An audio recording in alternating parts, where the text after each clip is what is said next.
दोस्तों, स्वागत है आप सभी का आज के इस वीडियो में। 23 दिसंबर है। आइए आज का न्यूज़पेपर 10 मिनट में कवर करते हैं। आज वैसे कुछ खास है नहीं क्योंकि सैटरडे है।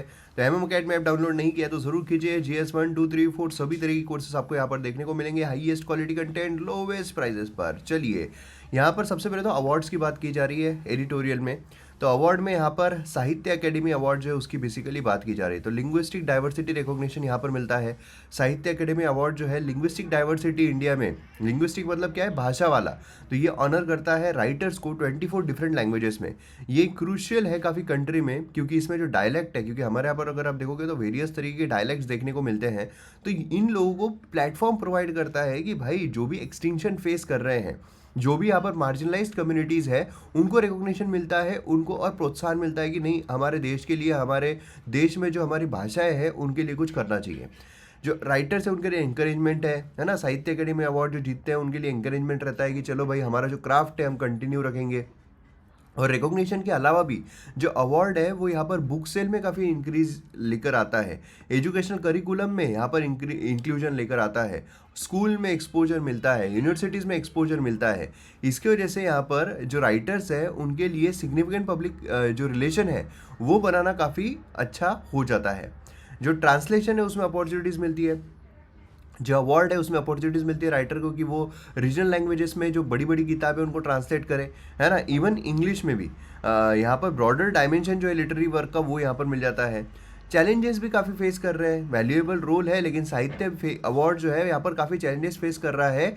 जो रिकॉग्निशन है, जो प्रमोशन है उसमें, मतलब ग्लोबली यहाँ पर रिकॉग्नाइज लिटरेरी अवार्ड जैसे कि बुकर्स प्राइज हो गया, है ना, ये सारे जो है ये अकेडमी अवार्ड जो है वो top of the mind recall में काफ़ी फेल हो रहा है। अभी आप देखोगे तो आपको पता नहीं रहेगा अकेडमी अवार्ड किसको, अपना जो ये साहित्य अकेडमी अवार्ड है वो किसको मिला है पिछले साल। लेकिन वही अगर मैं आपको पूछूं कि भाई यहाँ पर बुकर प्राइज़ किसको मिला है तो शायद आपको पता हो, क्योंकि न्यूज़ में, न्यूज़पेपर में यही सब चलता रहता है। उसी के साथ साथ शायद आपको पता हो कि जो आईफा अवार्ड है वो किसको मिला है, लेकिन ये पता रखना बहुत मुश्किल हो जाता है। इम्प्रूव्ड प्रमोशन, इसकी बहुत ज़्यादा यहाँ पर ज़रूरत है ऐसा बोला जाता है। तो मेंस में काफ़ी इंपॉर्टेंट है कि कैसे हम इसको और अपग्रेड कर सकते हैं। तो यहाँ पर प्रमोशनल एफर्ट को इंक्रीज करना, है ना, एक्सटेंसिव नेटवर्क यहाँ पर फैलाना, ये बहुत ज़रूरी हो जाता है। बाकी साहित्य अवार्ड अगर हम प्रीलिम्स पॉइंट ऑफ व्यू से देखते हैं तो साहित्य अवार्ड एस्टेब्लिश किए थे 1954 में। ये एनुअली साहित्य अकेडमी इससे जाने जाते हैं। और एकेडमी 24 अवार्ड देता है एनुअली, है ना। और जो लैंग्वेजेस है उसके लिए बिसाइड 22 लैंग्वेजेस कॉन्स्टिट्यूशन में जो दिए गए हैं, साहित्य अकेडमी अवार्ड यहाँ पर इंग्लिश और राजस्थानी को भी यहाँ पर एज ए लैंग्वेज मानता है। तो ये आपको ध्यान में रखना है, हमारे संविधान में 22 ही लैंग्वेज दिए हुए हैं और उसमें इंग्लिश नहीं है। तो यहाँ पर अगर हम साहित्य अकेडमी अवार्ड देखें तो ये इंग्लिश और राजस्थानी को भी यहाँ पर मानता है। यहाँ पर सेकेंड हाईएस्ट लिटरेरी अवार्ड है गवर्नमेंट ऑफ इंडिया का, ज्ञानपीठ अवार्ड के बाद। क्राइटेरिया अगर आप देखोगे तो यहाँ पर इंडियन नेशनलिटी का ऑथर रहना चाहिए, एलिजिबल रहना चाहिए, award must outstanding contribution language में उसने करना चाहिए, इक्वल मेरिट फॉर बुक यहाँ पर 2 और मोर आर फाउंड, है ना, ये सारी चीज़ें रहना चाहिए, तब जाकर उसको यहाँ पर प्राइज़ मिल सकता है। बाकी ज्ञानपीठ की अभी बात हुई तो ज्ञानपीठ अवार्ड अगर हम देखते हैं तो हाईएस्ट लिटरेरी अवार्ड है यहाँ पर, और ये एनुअली दिया जा सकता है इंडियन सिटीजन को। English along with other languages जो हमारे कॉन्स्टिट्यूशन में 8 शेड्यूल में दी हुई है उसको कंसिडर किया जाता है अवार्ड के लिए। प्राइस जो है उसमें 11 लाख रुपए मिलते हैं। उसी के साथ साथ यहाँ पर कल्चर ऑर्गेनाइजेशन भारतीय ज्ञानपीठ स्पॉन्सर्ड किया जाता है।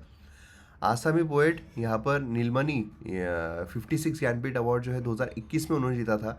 57 यहाँ पर कोंकणी जो है दामोदर, उनको यहाँ पर मिला था। तो ये चीज़ आपको ध्यान में रखनी है। बाकी यहाँ पर मैक्रॉन जो है उन्होंने पीएम का इनवाइट एक्सेप्ट किया है हमारे रिपब्लिक डे के लिए जो 26 जैन को होने वाला है। तो ये चीज़ यहाँ पर आपको ध्यान में रखनी है। Republic day chief guest French president जो है मैक्रॉन, वो यहाँ पर चीफ गेस्ट करके रहेंगे इंडियन रिपब्लिक से सेलिब्रेशन के लिए। ये काफ़ी सिग्निफिकेंट है इंडिया के लिए क्योंकि ग्रैंड परेड यहाँ पर होती है जो शोकेस की जाती है। इंडिया का कल्चरल डाइवर्सिटी, अचीवमेंट्स, कैपेबिलिटी सब कुछ दिखाई जाती है। इंडिया फ्रांस स्ट्रेटेजिक पार्टनरशिप अगर हम देखते हैं तो ये काफ़ी ज़बरदस्त है ना। इंडिया के जो रिलेशन है फ्रांस के साथ काफ़ी अच्छे तरीके से डेवलप हुए और डेवलप होते जा रहे हैं। एक्नॉलेजमेंट एक्सेप्टेंस अगर हम देखते हैं तो प्रेसिडेंट मैक्रोन ने एक्नॉलेज किया इंडिया का इन्विटेशन एंड कंफर्म किया उनकी presence. Social media post Macron ने एक्सप्रेस किया ग्रेटिट्यूड। डिफेंस पार्टनरशिप अगर हम देखते हैं तो की डिफेंस पार्टनर है इंडिया का। रिसेंट ईयर्स में रफाल जो है वो भी हमने फ्रांस से ही लिए हैं। देन यहाँ पर डिप्लोमेटिक एंगेजमेंट जो है वो भी यहाँ पर कंटिन्यू रहेंगे, तो ये सारी चीज़ें हमें देखने को मिलती रहती है। तो ये चीज़ें काफ़ी इंपॉर्टेंट है जो आपको ध्यान में रखना है। बाकी इतना ही था न्यूज़पेपर में, आज कुछ खास नहीं है, तो टाइम वेस्ट करके कोई मतलब नहीं है। बाकी एम अकेडमी ऐप डाउनलोड कीजिए, बाकी टाइम जो है वो यूटिलाइज़ कीजिए, सब्जेक्ट्स को कवर कीजिए।